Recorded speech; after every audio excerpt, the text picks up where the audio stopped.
Seja muito bem-vinda ou muito bem-vindo ao Papo de Camelo, podcast que mergulha nas histórias de quem tem feito a diferença no ecossistema de startups.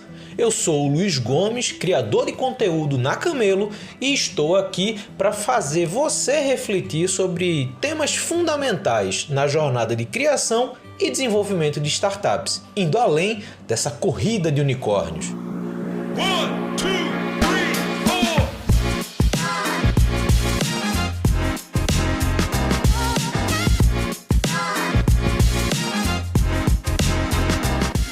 Estamos começando mais um Papo de Camelo. Hoje eu vou conversar com o Túlio Iannini, que é fundador da U4C, uma empresa voltada ao mercado financeiro, que a gente vai conhecer um pouquinho mais as soluções, a experiência e a história desse cara, que eu acompanhei aqui no LinkedIn, fui apresentado recentemente e acredito que possa ter muita coisa bacana para inspirar e para motivar a turma que faz parte aí do ecossistema de startups. Então, primeiro, Túlio, obrigado por ter aceito o convite para conversar comigo, passando a bola para você, como eu faço com todo mundo. Quem é você? Como é que você chegou até aqui? Legal, cara. É um prazer participar do programa, tá? Eu sou um entusiasta dessa área de meio de pagamentos, então também é um prazer falar sobre o assunto. Eu acredito que falar sobre esse assunto é compartilhar com o público o que está acontecendo no mundo, né, em relação a essa transformação toda do sistema financeiro, que uns sentem e outros não, né? Uns apenas passam a usar o Pix e outros ainda pesquisam mais como vai utilizar a tecnologia e tudo mais. Então, assim, eu sou muito feliz por ter entrado nessa área, e até porque ela mexe muito com a vida de todo mundo, né, de todo cidadão. A gente vê que as pessoas melhoraram, inclusive, a qualidade de vida quando elas foram inseridas no sistema financeiro. E, cara, a minha trajetória é o seguinte, eu vou começar a minha trajetória de berço, tá? Então, a minha família é uma família de empreendedores. Da parte da família do meu pai, a herança italiana voltada para a arte. Meu avô era fotógrafo, já foi fotógrafo de JK, tinha um próprio foto dele. E da parte da minha mãe também, uma família mais voltada para o campo, né? E também muito empreendedora, né? Eu falo que minha mãe é um exemplo muito grande de pessoa de raça, né? Eu nunca vi uma pessoa com tanta garra igual a dela e sempre empreendendo, mesmo errando, sem medo, fazendo as coisas acontecerem e com isso ajudando a colocar o alimento na mesa e proporcionar outras coisas extras, né? Pelo lado empreendedor dela. E, cara, eu também fui muito ambicioso, né? Eu sempre nunca me conformei com o status quo. Então, eu fui muito... participei de Força Jovem, né? De comunidade de bairro, fui escoteiro, e no escotismo também eu era monitor, era líder ali de escoteiro. Então, acho que isso em mim foi uma coisa assim que cresceu, né? Cresceu nesse meu ambiente que eu convivi. Cheguei para a área de computação, né? Estudei computação, mas não concluí o curso. Talvez querendo ficar igual Steve Jobs e Bill Gates, não deu muito certo ainda, né? Mas eu fui para essa área de tecnologia e eu era, cara, uma função que hoje para essa geração não vai entender, né? Eu era administrador de rede Novell, network da Novell, né? Na época, as redes eram cabo coaxial, não era par trançado. Quando tinha um problema na rede, era uma luta. E ambiente de rede era o melhor, era o suprassumo do mercado ali de tecnologia na época. E a rede Novell era a rede mais difundida, mais robusta. Não existe mais. A Windows NT surgiu, depois virou Windows, enfim.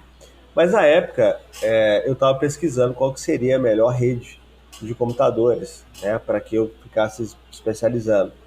E aí eu falei, cara, a melhor rede de computadores é a internet, né? Então eu entrei de cara, a fundo nessa área. Eu administrava a área de informática da rede salesiana de ensino, né? Então lá tem dividido a rede salesiana por inspetorias. E a Inspetoria São João Bosco cuidava de Rio de Janeiro, Espírito Santo, Minas Gerais, Brasília, né? Tinha o pessoal do Sul também. Então era o foco ali da rede e eu, com a experiência da implantação da área de informática em Belo Horizonte, eu fui convidado, tinha 19 anos, a também fazer a implementação dessa área de informática, de laboratório de informática nas outras redes de ensino. Para mim foi um cara de 19 anos, ter essa oportunidade, eu senti como um pinto no lixo, né? Aquele tanto de computador novinho saindo da caixa com mouse, para os alunos evitarem de roubar aquelas bolinhas do mouse, que não é das gerações, o mouse tinha uma bolinha dentro, a galera roubava a bolinha, colocava lá dentro, eu ficava colando ali o lugar do mouse. Então, cara, foi uma era assim, muito, muito bacana para mim. Eu entrei de cabeça, né? Me envolvi muito com isso. Até que eu, cara, falei assim, eu vou começar a desenvolver aqui soluções para a internet, né? O website na época, o website profissional era uma coisa inacessível para as pequenas empresas. Tinha sim aqueles sites muito básicos, faziam até em Word e tal, mas um site profissional com dinâmica de banco de dados e tal, na época, isso na década de 90, tá? Estou falando em 96, 99, era uma coisa mais rara, né, de ter. E a minha ideia era criar uma empresa para que pudesse fornecer soluções de desenvolvimento para a internet naquela época. O que eu fiz, cara? Eu também dava aula, né, de informática, então não tinha tempo para dormir, era bem ativo.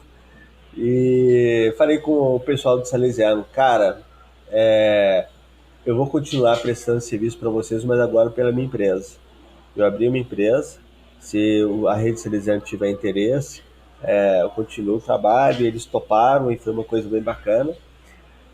E eu andando de ônibus, né, cara, numa época tinha um edital no ônibus para uma incubadora de empresas de base tecnológica. Na época, Luiz, não tinha esse nome de startup, né? Era empresas ali que estavam começando, era uma pequena empresa. E em Belo Horizonte tinha a Insoft, que era incubadora de empresas de base tecnológica, apoiada pela prefeitura, governo de Minas e tal. E aí tinha esse edital. Fiz meu plano de negócio, foi aprovado no papel, depois passei pela banca lá, que hoje a gente está acostumado a fazer pitch com diversos investidores. Era o pitch da época, né? Cada um fazia uma pergunta ali, cara, pronto, passamos e fomos incubados, né, na incubadora. E eu falo o seguinte, cara, foi uma experiência mágica, porque um cara novo, nunca tinha empreendido assim nessa área antes. Começamos a receber consultorias, inclusive, de caras muito bons da McKinsey, né, sobre empreender. E essa empresa, cara, chamava Nextdoor, né? Conseguimos desenvolver bastante coisa legal e a Nextdoor acabou não indo para frente como a maioria dos primeiros negócios, mas ela me levou uma base, assim, foi 7 anos de empresa, né? No final dela eu negociei porque a gente fechou um sistema para o governo e eu estava naquele momento, eu arrumava empréstimo para conseguir prestar o serviço para o governo, eu tinha que passar o negócio para frente. Também na época não tinha esses fundos de investimentos, né? Nem nada. Mas arrumei uma empresa do Rio que resolveu tocar esse negócio, essa plataforma e bola para frente, né? Sempre empreendi cara, outro desafio maluco, né? Eu tinha na época 33 anos, aí já era um pouco mais velho, né? Eu fazia parte da Associação das Empresas de Base Tecnológica e Informática, a CESPRO, né? E a CESPRO me convidou para fazer parte de uma chapa para ser presidente da CESPRO Minas. Eu falei, cara, eu não tenho esse relacionamento que os presidentes anteriores tinham. Os caras ligavam durante as reuniões, eu via lá que eles ligavam para o governador do estado, os caras atendiam eles. Ligava pro fulano, atendia, ligava, falei, não tem relação nenhuma disso, né? Mas por outro lado, eu falei assim, cara, se eles estão me convidando a assumir essa posição, eu não posso ser covarde e não aceitar. Mas eu falei assim, galera, ó, eu não tenho a relação suas, eu preciso de apoio para que eu possa ter e conduzir bem a entidade, né? E foi um período muito bom, uma experiência muito boa, uma jornada que tem um misto de tecnologia, empreendedorismo e político, né? Você tem que lidar com vários órgãos ali do governo. Depois eu fui vice-presidente também da CESPRO Nacional e fizemos um movimento na época muito bom de criar uma união de todas as entidades que representam o setor de tecnologia da informação em uma só, e criamos ali a Federação Nacional das Empresas de Tecnologia da Informação. Isso, cara, foi me dando uma base muito legal para eu me tornar quem hoje eu me tornei em relação à maturidade empreendedora, né? Nesse meio tempo aí, depois antes de ir o Forci, né, tal, eu tive um experimento em algumas áreas diferentes de tecnologia. A primeira delas, eu assumia, porque eu formei também em comunicação, tá, Luiz? Então, porque na área de TI, a questão da comunicação era um ponto falho, né? E na época eu fiz uma graduação em comunicação, depois fiz MBA também na área de software, enfim, alguns outros, até de gestão de pessoas, eu cheguei a fazer MBA. E eu fui executivo de comunicação da Ordem dos Advogados de Minas Gerais, né, a OAB Minas, né? E fala que, cara, nada a ver tecnologia com comunicação dentro de OAB, né? Que você foi fazer lá usando terno e gravata todo dia para ir trabalhar com comunicação, né, cara? E comunicação você tem que usar a linguagem, inclusive corporal, do meio que você tá. Então eu falei, cara, eu tenho que ir de terno e gravata. E eu ia de terno e gravata. O pessoal me chamava de doutor, eu falei, não é doutor não, aqui é um cara de comunicação. Mas tecnologia da informação, cara, com comunicação, tem uma ligação muito grande, né? A ordem era carente de muita coisa de tecnologia, eu apoiei muito nesse sentido.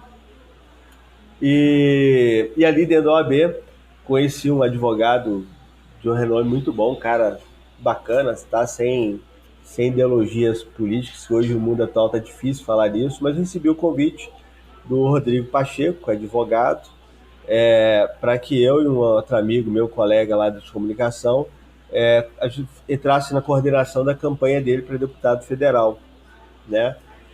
E, cara, topamos o desafio. Eu nunca tinha coordenado campanha política na vida, né? E mais uma vez, como na diretoria, lá na presidência da CESP, eu falei, não vou deixar de topar um desafio de alguém que está confiando no meu trabalho, né? E fomos lá para a campanha, o Rodrigo foi eleito, né, com mais de 93 mil votos na primeira eleição dele. Foi também uma experiência cabulosa, mas não embora eu ache importante a pessoa se envolver com política, mas não é o meu, não é o meu lugar, tá, cara? E agradeci muito o Rodrigo Pacheco pela oportunidade de trabalhar com ele. Foi realmente uma campanha limpa, vitoriosa, né? Isso eu levo para o meu currículo com muito orgulho. Mas aí eu não segui porque eu não queria trilhar essa parte política, e depois ele foi eleito aí senador e a gente tem contato com ele próximo até hoje, pela boa relação da época. E nesse período, cara, quando eu terminei a campanha, um amigo meu estava em Stanford, né, advogado, mas era de TI, advogado da área de TI, empreendedor, um cara muito ativo, um cara cheio de ideal também, me manda mensagem e fala assim, Túlio, terminei um projeto aqui em Stanford, isso foi em 2014, e ele foi aprovado, e eu tô voltando pro Brasil agora, eu preciso de alguém com perfil assim para entrar comigo nessa jornada, que é uma fintech, né? Era uma conta digital para microempreendedor individual, que era uma figura nova na época também. O MEI, na época, tinha acabado de ser criado, né? E o MEI tinha alguns problemas para serem resolvidos para ele. Cara, eu peguei ali o e-mail dele, eu estava pedindo indicação de alguém, em 10 minutos consegui a pessoa. A pessoa foi eu. Falei, cara, resolvido, topo a parada, tô dentro com você nessa parada. Ele desembarcou em dezembro daquele ano, cara, e a gente já começou a chamava Contamob, a gente já começou a desenhar a Contamob, ele já tinha vindo ali com o apoio da Visa na época, com os dois investidores ali bem entusiastas da operação, e nós tínhamos a primeira loucura, foi em um mês a gente já começar a emitir cartões Visa, bandeirado, a empresa não tinha nem CNPJ. Cara, e eu falei, loucura, eu nunca vi isso na minha vida, e o negócio começou a funcionar. Na época não tinha API, tá? Para quem não é da área de tecnologia pode entender muito pouco disso, mas era uma limitação muito grande de tecnologia antes das APIs, né? Não tinha serviços de base, não tinha nada disso. O Banco Neon se chamava Controle na época, depois se tornou de Neon, não tinha Digimais, não tinha Banco Renner, a gente inclusive ajudou esses caras todos a uma certa reestruturação na época, e a Contamob foi uma puta universidade, cara. Eu falo o seguinte, não teve, para quem participou de Contamob, não teve escola melhor do que Fintech que Contamob. Em 2016, o Banco Central criou um grupo pelo LIFT, laboratório, né, ali de financeiro, já uma discussão para criar o Fast Payments, isso em 2016, que eram os pagamentos instantâneos. Então, tinham vários projetos ligados à blockchain e para definir como que seriam os pagamentos instantâneos, que hoje é o Pix, né? Então, essa história começou lá em 2016 e eu participei desse primeiro grupo de conversas sobre o banco, cara, muito legal. O Banco Inter, né? Era intermédio. E eu faço parte de um grupo até hoje. E quando foi transformar o intermédio em Inter, eu fiz parte ali do grupo que eles estavam fazendo pesquisa e chamando várias pessoas de inovação aqui de Belo Horizonte para ajudar a criar a ideia do Inter, né? Então, assim, foi uma época muito mágica. Eu tive a oportunidade ali de ter mentorias e estudos pela própria Stanford, pela Singularity University, pela Endeavor, fizemos parte do programa da Endeavor, que é uma rede fabulosa, né, cabulosa também, de contato, de network, de troca de experiência, cara, que teve um livro lá, cara, que eu li, que é o lado difícil das situações difíceis, né, que não tem nada de romantismo na vida de um executivo ou de um empreendedor, principalmente de fintech, né? Então, assim, cara, foi uma verdadeira universidade. A Contamob, inclusive, ela foi uma das primeiras empresas da área financeira que conseguiram fazer a integração com os Correios para permitir saque e depósito no Brasil inteiro. Nós fizemos isso em 6 meses. Na época tinha um Banco do Povo que rodava de forma menos eficiente, mas muito menos eficiente do que a Contamob. E a Contamob se empolgou por essa área de Correios, né? Começou a desenvolver projetos até para o Correio Mundial. Foi onde desfocou um pouco o negócio e teve várias oportunidades à mesa de compra, mas os investidores na época resolveram pivotar a Contamob, né? Beleza. E aí, Túlio? Próximo desafio, né? Eu tinha convite para ser diretor de produtos e estar à frente até de algumas empresas ligadas a bancos na época, mas eu recusei todos e falei, cara, vou empreender, né? Com uma experiência que eu tive de Contamob, eu não ia deixar isso nunca de lado para se tornar não diminuindo, tá? Mas para se tornar um diretor, porque eu queria colocar minhas ideias em prática, eu queria colocar o que eu aprendi lá e as oportunidades que eu estava vendo de lá. E quais foram as oportunidades, Luiz? Cara, primeiro era que o mercado ia tender a todo grande nicho de mercado, né, ter uma conta digital com a sua própria marca, né? Ou seja, centralizar totalmente dos bancos. Então, uma cooperativa pode ter seu banco próprio, uma escola pode ter seu banco próprio, uma grande rede imobiliária pode ter seu grande banco próprio, mas, cara, eles não são especializados nesse assunto. né? Eles não sabem como fazer esse assunto, não sabem desenvolver tecnologia, que é uma dor muito grande. E eu sabia como desenvolver. Então nós criamos uma plataforma para desenvolver bancos digitais white label com baixo investimento e com tudo que precisava, né? Para fazer a validação da ideia, Luiz, eu falei assim, eu tenho que procurar um mercado muito crítico, entendeu? E fazer uma pesquisa nesse mercado muito crítico. Se esse mercado muito crítico ele entender que faz sentido, cara, eu vou em frente. Qual foi o mercado? OAB. Falei, cara, conheço tudo da OAB, advogado ele é mais crítico, né? E fomos para pesquisa na OAB. Cara, pesquisa deu assim total sinergia, tanto que o presidente da Caixa de Assistência dos Advogados de Minas Gerais, cara visionário, Sérgio Murilo, falou assim, cara, eu vi a pesquisa e eu quero implantar na OAB. Já quero assinar o contrato com vocês. Isso foi no mês de junho de 2018. Mais uma vez, não tínhamos nem CNPJ, nem nome da empresa ainda nós tínhamos, só a ideia, vendemos para os caras a ideia.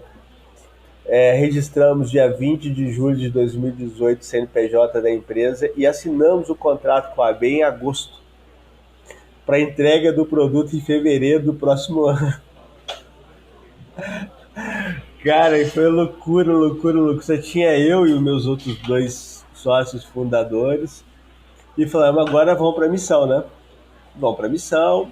E a OAB acabou sendo o nosso primeiro investidor, porque ela pagou o setup, e na época foi o setup, porque na época as coisas eram também mais caras. Pagou um setup que fez com que a gente contratasse as empresas para desenvolver o nosso primeiro modelo de aplicativo e tal, tudo mais. E, cara, como a OAB, como primeiro cliente nosso, cara, fantástico isso para começar, né? E na época que eu estava na OAB, Luiz, eu encabecei uma pesquisa e a OAB, primeiro assim, a sociedade achava que a pergunta era quais entidades no país que você mais confia, né? Que você mais acredita que tem um serviço importante para a sociedade. O primeiro foi o Corpo de Bombeiros, o segundo foi a OAB, né? Então a OAB ela está sempre participando aí de movimentos, né, de defesa à cidadania, enfim. Então ela é uma associação admirada. Então a gente ter isso como um primeiro cliente na época foi muito, muito relevante, né? Aconteceu por questões políticas. O OAB fizeram a inauguração do banco digital lá da OAB em dezembro daquele ano, para o lançamento realmente efetivo em fevereiro. Tinha eleição em dezembro, mudou a presidência da OAB e aí, por questões políticas, não seguiu o projeto, né? E falando, cara, que loucura, né? Enfim, Luiz, aí começa a trajetória nossa de buscar outros clientes, a gente estava muito seguro do que a gente estava fazendo, deixamos o momento certo para retomar ou não ali com a AB, e as loucuras não acabaram por ali, né? Nós recebemos um convite por um projeto que nós desenhamos para ser emissor de cartão pré-pago bandeirado, né? E fomos para uma reunião, né, com a Orbital em São Paulo, isso em 2019. Esse modelo era um modelo muito raro no país, né? Quem emitia cartões eram somente as IFs, né, os bancos. E, cara, a gente estava sem investidor, sem grana, e fomos para a mesa com um monte de diretores dos caras, e eles falaram, cara, a gente aprovou vocês para vocês emitirem cartões com BIM Sponsor da U4C. Nós chamava na época U4Crypto, tá, Luiz? Só que tem um preço. O preço é esse aqui, tá? Eu não lembro direito, mas o valor era próximo. Tipo assim, o custo era R$800 mil, né?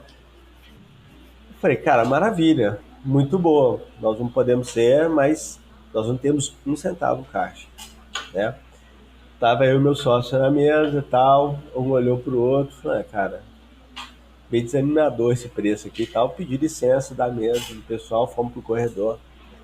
Aí lá no corredor, não sei de onde eu tirei isso, cara. Cheguei pro meu sócio, Tito, né? E o outro tava em Belo Horizonte, isso foi em São Paulo.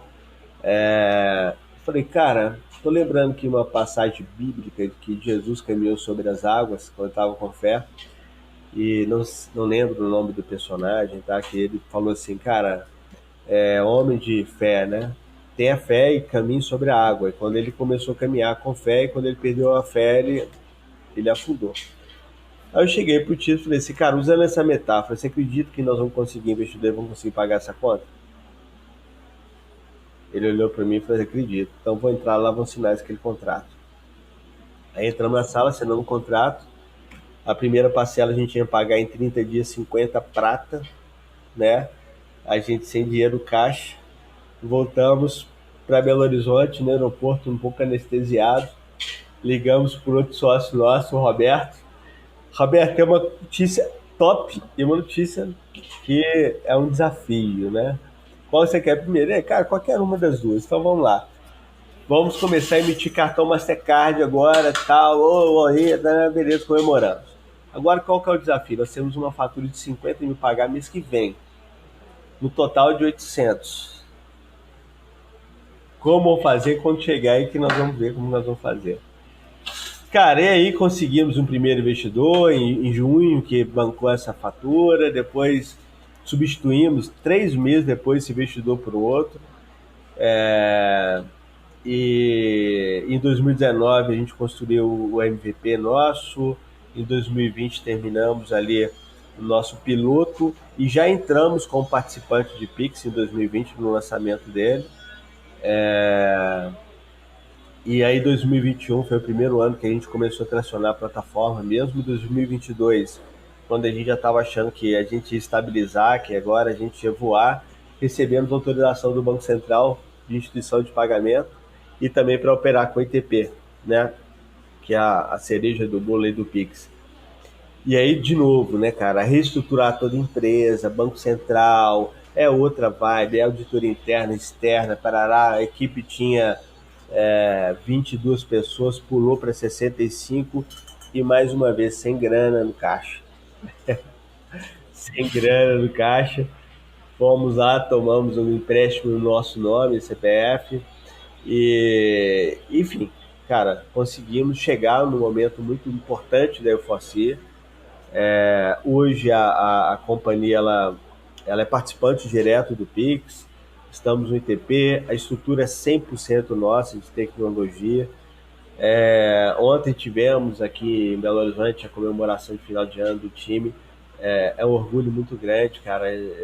Um dos colaboradores chegou para mim e falou assim, Túlio, como é para vocês empreender e sabendo que tem 50 famílias sustentadas pela empresa? Então, cara, é muito bonito isso, entendeu? É muito bonito isso. A gente tem uma responsabilidade muito grande com as pessoas, Luiz, muito, muito grande. Então, durante esse período de Forci, nós vimos pessoas casando, né? Apostando no futuro da empresa, pessoas reformando apartamento, pessoas comprando imóvel próprio, noivando, né? Tendo filhos, né? Trazendo filho para conhecer a sede da empresa, com orgulho de mostrar onde trabalha, né? Então, para a gente isso é uma coisa assim muito, muito, muito grande mesmo. Eu falo que a gente constrói tecnologia, mas tecnologia para pessoas, né? Hoje a fase da empresa é uma fase que eu acredito que 2024 será um mega ano nosso. Conseguimos aí agora um novo sócio investidor, né? Como a gente vai divulgar oficialmente o nome em fevereiro, né? Eu não posso falar agora, mas é uma empresa que está em 14 países, né, do globo, já tem um mercado importantíssimo nas mãos, e foi muito legal que eles falaram para a gente que cara, bateram perna aí durante quase um ano, né, para encontrar uma fintech que tem fit cultural, fit tecnologia com eles e encontrou, né, na gente aí esse fit e topamos, cara. Estamos agora num momento de convergência, né, de pessoas, de cultura. É uma empresa de um país que a cultura é bem diferente da nossa, né? Mas a gente está se dando muito bem, né? E o time também, nós estamos importando muito com essa transição do time. No geral é isso, né, cara? Então, acho que não sei se eu falei demais aqui, mas eu empolgo com o tema. Não, cara, mas eu acho que você conseguiu dar um overview muito bacana. E assim, o que eu fui gostando da tua apresentação é que ao mesmo tempo que você conta a tua experiência, a tua trajetória, eu vejo as fases desse ecossistema que a gente está hoje, a evolução desse ecossistema e como você foi passando por essas fases, né? Então, a gente pode fazer um corte que vai desde do começo da disseminação da internet, mas a gente também pode começar essa história do começo do movimento das fintechs, né? Então, essa evolução que a gente viu recente de Banco Central. Então, assim, eu acho que tem muitas camadas na tua apresentação que eu acho que faz muito sentido para quem está ouvindo, para quem está empreendendo, e não só para quem está empreendendo pela primeira vez. Né? Eu acho que você traz um compilado de experiências e de conhecimento que dificilmente hoje a gente vê em empreendedoras ou empreendedores que estão tendo a primeira oportunidade ou a primeira, de fato, experiência à frente de um negócio, que é você juntar o conhecimento técnico, que é o que você traz de histórico, o conhecimento de gestão, que você vem desenvolvendo ao longo dos anos, desde de assumir um papel como presidente da CESP, porque querendo ou não é um papel de gestão, mas lidar com comunicação, lidar com a construção de novos negócios, então tem um viés de gestão muito forte, e obviamente essa questão da comunicação para o mercado, desse comportamento empreendedor, de saber a hora de arriscar, mas entender o impacto que esse risco pode ter no desenvolvimento do negócio.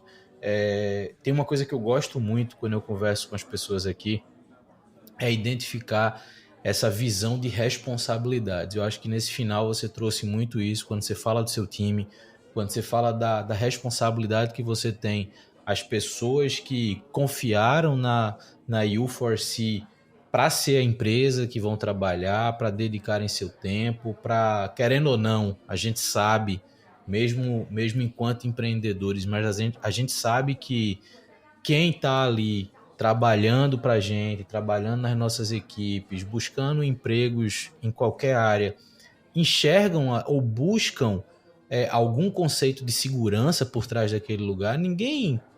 A gente sabe que nem todo mundo topa o risco feito a gente topa, né? Então, a gente entender isso, a gente enxergar isso nas pessoas e entregar um ambiente que a pessoa se sinta não só acolhida, que é importante, mas segura ali dentro. Porra, a gente tá trabalhando junto. Pode dar errado? Pode, mas uma padaria também pode dar errado. Então a gente vai trabalhar para dar certo, a gente vai dar os passos certos, a gente vai arriscar quando tiver que arriscar.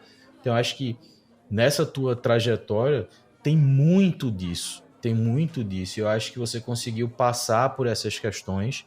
Mas uma coisa eu fiquei curioso para a gente aprofundar um pouquinho mais, e eu vou fazer uma comparação com duas das tuas experiências. A primeira é a Mob e a segunda é a U4C. Ambas focam no mercado financeiro, obviamente propostas diferentes, mas lidam e lidavam, né, o Contamob e agora a U4C com o mercado financeiro, porém em momentos completamente diferentes do mercado. Né? Então, enquanto a Contamob estava ali no pré-Pix, muitas vezes o conceito de fintech, e agora a U4C, a gente já pode dizer que entrou nessa onda do conceito fintech, por mais que tenha entrado ainda antes do Pix, mas já estava no mercado onde o Banco Central tinha uma visão e uma conexão maior com o digital. quais são as comparações hoje que você pode fazer em termos de desafios? Desafio de jornada. Cara, começar a fintech há 10 anos atrás e começar a fintech 5 anos atrás ou hoje, quais são as diferenças de contexto? Hoje, querendo ou não, e você sabe disso muito mais do que eu, o mercado fintech, as oportunidades de negócio no fintech são cada vez maiores, tem cada vez mais startups atuando nesse mercado, né? O conceito que eu estava olhando no site de vocês de Bank as a Service está surgindo, ou Bank as Platform também está surgindo e está se consolidando. E o que eu acho legal é que são empresas nacionais oferecendo isso, porque geralmente essa visão de infraestrutura a gente acaba contratando muito de empresas de fora, então ver empresas nacionais oferecendo infraestrutura de banco, infraestrutura complexa para as empresas que precisam desses serviços e não sabem como operar ou como construir. Então, acho isso muito legal. Então, fintech cresceu muito, mas quais as lições aprendidas de uma fintech do momento de uma década para trás e uma fintech para você desenvolver hoje?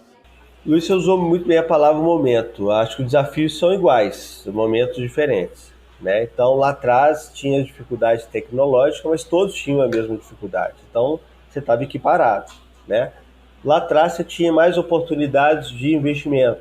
Hoje, os investidores sumiram do mercado. Né? Mas hoje a tecnologia está muito mais favorável para isso. Mas todos também têm essa tecnologia favorável. Né?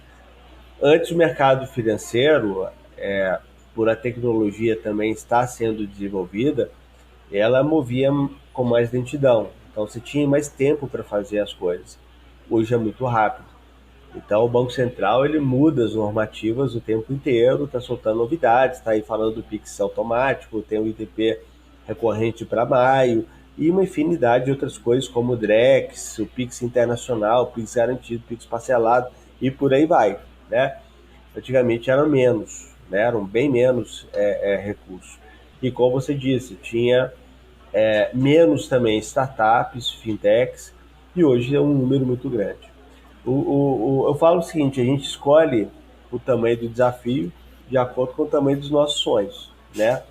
Então, o momento lá atrás, o momento atual, cara, eu acho que é importante olhar para o passado e falar assim, não adianta olhar para o passado se eu estou no presente aqui, o estado atual é outro, né? Então tem que me adaptar com o presente, já no olho lá no futuro, mas muito focado no presente. O que eu vejo hoje, tá, Luiz, que as fintechs, né, elas passaram por um crescimento muito grande de fintechs que foram criadas no país, isso lá em 2020, 2021. E depois veio uma fase de maturidade, né? Imposta até pelo Banco Central, com mais exigências regulatórias, mais complexidade, mais concorrência, e aí muita fintech ficou para trás. Né?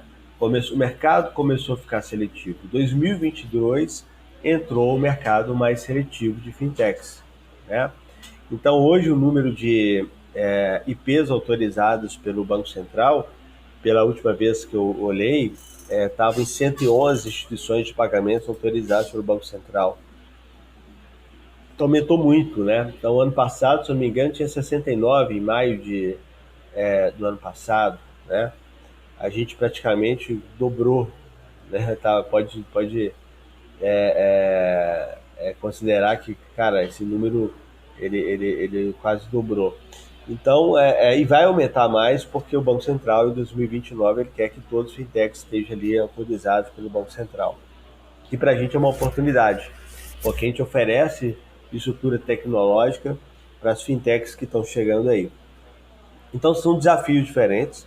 O mercado começou a ser seletivo, né? Os investidores começaram a ser muito mais seletivos. As empresas começaram a ser mais seletivas. Tinha muita fintech que estragou o mercado, falando que ia entregar e não entregou. Tinha muita fintech entrando em mercado errado, criando pirâmide financeira, fazendo operação errada e que fechou, né? Eu às vezes falava assim, cara, uma fintech menor do que a gente, com menos recursos, os caras estão bombando, o que a gente está fazendo de errado? Aí passava 3, 4 meses, estava lá, a fintech sendo fechada por um escândalo X, Y, né, Z. Então, negócio, Luiz, não tem mágica, né? É muito trabalho, é muita dedicação. Internamente, eu tenho uma frase, duas frases com meu sócio, né? Uma palavra que, desculpa até a palavra, mas eu vou falar assim mesmo, porque está introjetado na gente, que eu falei, cara, a gente não pode ser cuzão. E aí, explicando o que significa isso, é não ser covarde, né? Seja um problema, seja uma questão que tem que resolver, cara, fiz merda, fiz coisa errada. Cara, não vamos ser covardes. Vamos lá falar, cara, errei, tô consumindo aqui o erro, vou consertar isso aí que eu fiz e tal, beleza, né? Ou então tem um desafio muito foda pra falar assim, cara, eu não vou me acovardar e vou fazer e vou vencer aquele desafio. E outra coisa é o seguinte, não existe nada fácil. Tudo que vem fácil desconfia, né? Vamos investigar mais sobre aquilo, porque tudo que fala assim, cara, tá fácil, não, então tá errado, né? Vamos investigar direito, porque não é busca do difícil, tá, Luiz? É porque realmente não existe coisas muito fáceis, mágica para ganhar dinheiro, mágica para criar um sistema. A gente já ouviu muita empresa falando, cara, eu criei uma fintech aqui com uma estrutura dessa, se usa aqui, com 2, 3 programadores em 6 meses.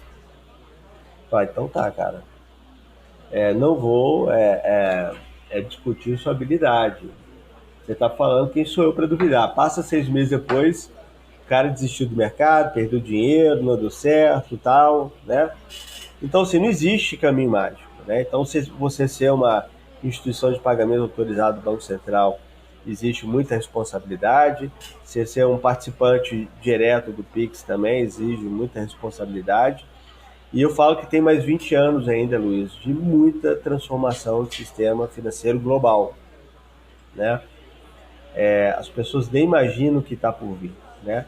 Então esse desafio, né, respondendo, né, ajudando a finalizar para responder a sua pergunta, lá atrás tinha uma limitação de alcance, hoje essa limitação praticamente não existe, ela é inimaginável por enquanto, né?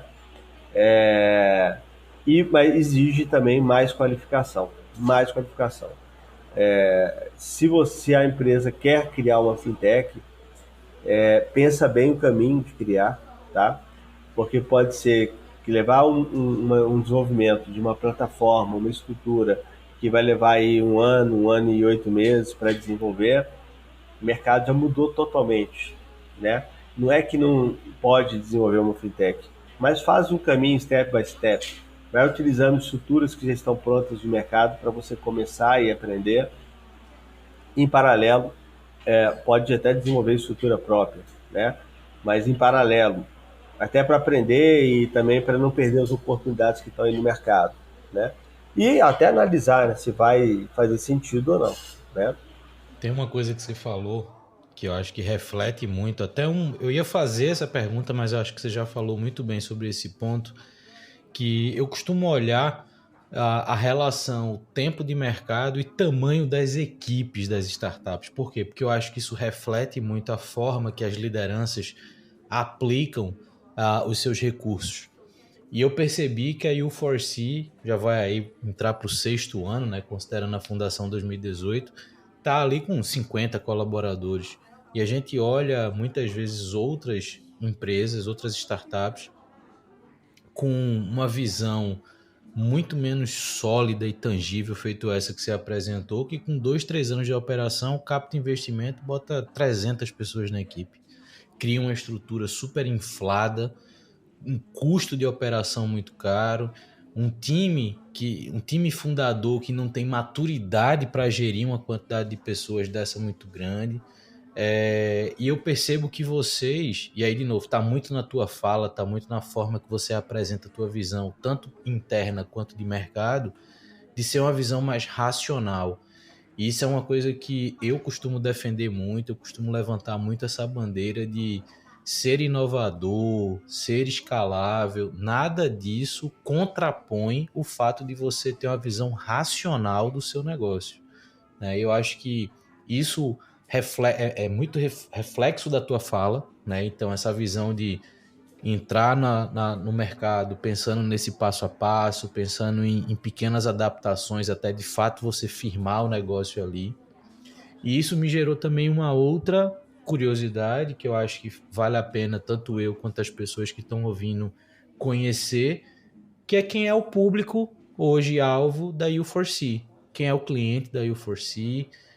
Eu percebi aqui no site de vocês que tem 4 grandes áreas que vocês atuam, né? O banco como plataforma, software como serviço, banco como serviço e a questão do ITP, né? Que é vinculado a essas transações instantâneas com Pix. Mas hoje quem é o cliente da U4C? Enfim, com qual a entrega de valor hoje que vocês estão colocando no mercado. Eu acho que também é legal para a galera conhecer mais do que vocês estão fazendo. Bacana. Cara, nós temos dois principais pilares de produtos, que o primeiro é de banco digital white label, tá? E outro é a plataforma completa de soluções Pix. Então, na conta digital white label, né, que foi até a origem da companhia, então nós temos duas linhas de produtos. Uma linha de produtos que a empresa pode criar uma conta digital white label, mas são para aquelas empresas que possuem mais maturidade, já possuem um plano de negócio, já sabe como vai atingir o mercado, enfim. É uma estrutura maior, é uma estrutura mais robusta, e temos uma estrutura para aquela empresa que quer começar, mas tem pouco recurso de investimento, um alcance menor de pessoas e é uma plataforma co-branded. Então a empresa cria, por exemplo, uma empresa com X funcionários, pode criar o banco digital dela com a marca dela, mas é um banco digital co-branded, né? Ela pode emitir cartões internacional, tal, enfim, mas ele é uma estrutura mais enxuta do que a do White Label. E quem é esse público que procura o White Label, tá? Nós temos 3 camadas também, outras são 2, essas são 3 camadas. O primeiro é aquele que nunca ouviu falar que tem essa possibilidade. É aquele empresário que fala assim, cara, eu não sabia que eu podia ter, né? Então a gente mostra o caminho e a gente pega na mão dele e ajuda ele a montar o seu banco digital e mostra as vantagens, as oportunidades de mercado que ele está deixando à mesa. O outro público é aquele que já sabe das oportunidades e está aí no mercado buscando qual é a melhor solução para ele.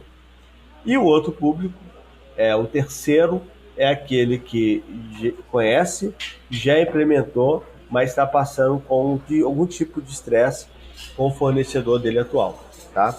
Então esse é o público dessa primeira vertente nossa, que é banco digital white label. A segunda vertente é soluções Pix. Então nós vendemos Pix in, Pix out para a Embedded Financial, que é colocar o Pix dentro dos aplicativos de jogos, aplicativo de comércio eletrônico, o Pix cobrança. Então nós temos um sistema de gestão de cobrança por meio do boleto Pix muito bacana para as cobranças recorrentes. Temos também o ITP, que é o iniciador de transações de pagamento. Aqui nós estamos chamando de Fast Pix, né? Uns chamam de Super Pix, enfim, que é o Pix dentro do Open Finance, né? Que é a cereja do bolo do Open Finance e a cereja do bolo do Pix, né? E temos também a estrutura inteira para aquelas fintechs que estão se tornando participantes diretos do Pix, precisarem de um participante direto, tá? Então, as fintechs que estão querendo serem participantes do Pix, como indireto, precisam de um participante direto, então nós temos toda essa info, tá? Hoje nós temos uma plataforma com condição de rodar ali, Luiz, em torno de 300 a 400 milhões de Pix por mês, tá? A nossa estrutura, então, ou seja, ela é bem parruda, né? Nosso foco, né, é falar assim, cara, o que vocês fazem? Nós somos uma empresa de tecnologia financeira autorizada pelo Banco Central, instituição autorizada pelo Banco Central. Nós temos um número, né, de liquidante do Banco Central, que é o 546. Então, se a pessoa entrar lá no aplicativo do banco, procurar uma instituição lá para fazer uma TED, por exemplo, jogar 546 no nosso nome, vai encontrar lá, né? Então, além de ser uma empresa de tecnologia financeira, nós somos uma empresa Banco Central. O nosso grande público foco-alvo é o público das empresas de tecnologia que precisam ofertar tecnologia financeira para os seus clientes, mas não são especialistas no assunto, né? Então nós damos para ela toda a condição para que elas ofertem um serviço para os seus clientes de tecnologia financeira. Então a parte, ele preocupa com a integração com o cliente dele, nós cuidamos do resto, da infraestrutura para rodar as operações financeiras, o regulatório e a segurança junto ao Banco Central, né? Então, em resumo, é essa pegada. Então, muita empresa, muito parceiro nosso, da onde originam os clientes, são empresas de software que encontram na gente a solução ideal para eles ofertarem para os seus clientes. Cara, muito legal. Tem um ponto que você falou que é um dos perfis de clientes que buscam vocês são empresas que já adotaram algum outro fornecedor e tem algum tipo de estresse e acabam procurando vocês como uma segunda alternativa para desenvolver as soluções. Para a gente finalizar, cara, eu queria que você contasse que tipo de cuidado essa galera que identifica essa necessidade, identifica essa oportunidade de ter a sua própria plataforma de serviço financeiro, que tipo de cuidado essa galera deve ter na hora de escolher um fornecedor? Na hora de escolher, por exemplo, um fornecedor como a U4C, quais cuidados essa galera precisa tomar para não cair, né, em fornecedores que acabam virando dor de cabeça? Tá. Cara, infelizmente isso acontece com todas as áreas, né? Todas as áreas tem aquele profissional que fala que sabe fazer e depois não entrega, né? Quem trabalha, eu tô falando isso porque obra, por exemplo, você vai lá, um cara vai fazer o serviço e fala, pô, mas esse cara fez o serviço todo errado. Aí ele vai lá fazer e faz mais errado ainda, né? Então toda área tem que ter esse cuidado, né? E a área de software é uma área assim que é recorrente também, Luiz, esse tipo de reclamação. Pô, contratei uma empresa ali, não entregou, atrasou o prazo de entrega, né? Enfim, acontece uma série de coisas. A primeira coisa, Luiz, que eu vejo é o seguinte: é muito melhor você ter a responsabilidade consigo do que você terceirizar a responsabilidade. Então, a primeira coisa que o empreendedor, quando ele for contratar uma empresa para esse tipo de solução, ele saber bem o que ele quer, entender bem o que ele quer, o que ele precisa. E começa a pesquisar no mercado quais são os entraves, as burocracias, tal, porque às vezes ele entra em discussão para negociar um produto que ele não sabe como que funciona, como que o mercado está andando, e ele vai acabar por caminhos mais fáceis e caminhos mais baratos, e depois ele não vai ter um produto no final, né? Então, quando ele planeja, ele vai falar assim, cara, eu preciso tantos mil, milhões, sei lá, de reais para investir nisso aqui. Eu tenho essa condição? Não. Ou eu busco um caminho, ou então aborto a minha ideia, né? Então, às vezes, o cara ele vai buscar achando tudo que é muito simples também e acaba não sendo muito feliz ali no final da história com a solução que ele está comprando. Isso eu vejo que serve para qualquer tipo de compra, né? Às vezes a pessoa compra um carro, mas não tem como pagar IPVA e seguro já depois, né? Então, empreender nessa área também, só que a área financeira é uma área muito mais sensível, né? Tem um estudo do Gartner que fala que tem duas áreas mais sensíveis para a vida humana. Vida humana. A primeira é a área de saúde e a segunda é a área financeira, né? E quando eu comecei a refletir, ver as justificativas, eu falei assim, cara, faz todo sentido, né? Às vezes a pessoa ela não saiu da prisão porque o sistema financeiro parou de funcionar e não pagou fiança, ou a pessoa não pagou ali a pensão e foi presa porque o aplicativo não funcionou, pagou uns juros e multa, perdeu uma compra muito importante porque o sistema não funcionou, uma entrada de seguro no hospital, cara, enfim.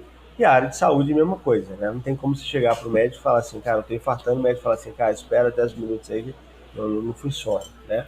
Então é uma área muito sensível, então a pessoa quando entrar tem que entender, mesmo que ela não vai cuidar do regulatório, tem que entender a questão de cibersegurança, entender o que é commodities nessa área, o que não é, para onde está indo. Então esse é o primeiro passo. Depois que ele entendeu essa história toda, ele já sabe para onde ir, cara, começa a fazer algumas perguntas. Entra no site do Banco Central, as instituições que estão por lá, elas são instituições que são supervisionadas pelo Banco Central. Se elas não estiverem ok com o Banco Central pede a liquidação delas. Então, principalmente, questão com o dinheiro que está sendo custodiado pelas instituições, né? Cara, você vai pôr o dinheiro dos seus clientes, de várias operações ali dentro, né? Você vai pôr numa fintech que não é autorizada pelo Banco Central? Pode pôr, nós não éramos, e não tivemos problema. Mas nem todas seguem esse padrão. E você sendo autorizado do Banco Central, você já diminui o risco, né? E depois começa a analisar também no mercado a trajetória. Faz reuniões, planilha o que uma oferece e o que o outro não oferece, né? Quando a proposta ela é muito simples ou muito barata, desconfia, vê se aquilo realmente vai te atender, né? Faz um contrato que é seguro e que a entrega vai ser efetivada. Para a gente é muito ruim, Luiz, quando vem cliente que passou por experiência ruim. Tá? Primeiro, ele está estragando, esse fornecedor está estragando o mercado. Segundo, o cliente chega na gente assim, cheio de dedos, né? Será que você não vai também fazer o mesmo que o outro fez, né? Ele quer discutir preço porque ele já gastou dinheiro pra caramba na solução anterior. Ele está com uma ansiedade, ele precisa do negócio para ontem, porque ele já perdeu um prazo muito grande, perdeu dinheiro, ele tem contratos comprometidos e ele precisa rodar a operação, então é muito ruim. Então eu não vejo isso como uma oportunidade saudável. É uma oportunidade, mas não é uma oportunidade saudável, tá? E a gente já tem vários clientes assim que passaram por isso, tá?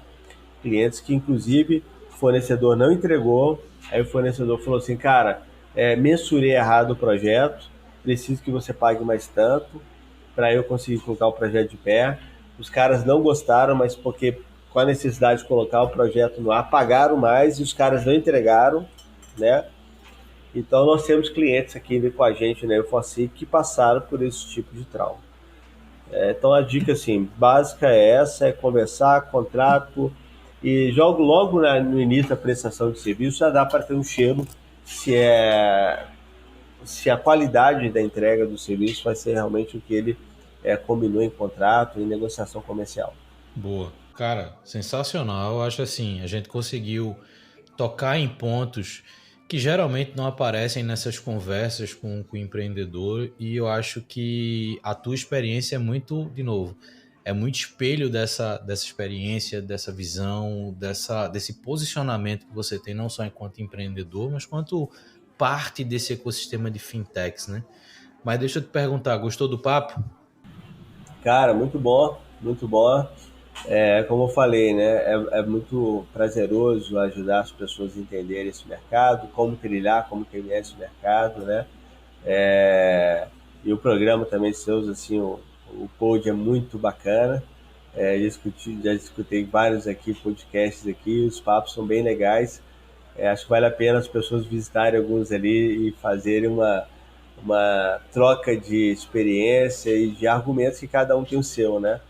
Cada um tem sua história de empreendedorismo, de trajetória, e todas são muito válidas, né? Todas são muito válidas. E eu estimulo a empreender nessa área de meio de pagamento, que é uma área muito boa, muito promissora. É isso aí, cara. Eu acho que esse é o ponto, é a gente conseguir contar histórias diferentes, mas que dão para quem escuta uma visão mais ampla, geram reflexões. A gente não está aqui para dar resposta ou dar fórmula para ninguém, até porque elas não existem, mas é fazer com que as pessoas tenham mais base para refletir sobre seus contextos, sobre as suas jornadas. E para quem chegou até aqui, lembrando que na descrição do episódio vai estar o LinkedIn do Túlio, vai estar o site da U4C para você ter mais informações, tanto sobre a trajetória, entrar em contato com ele, marcar conversas, entender um pouquinho mais dessa experiência, conhecer um pouco mais da empresa, e a gente se escuta no próximo Papo de Camelo. Valeu!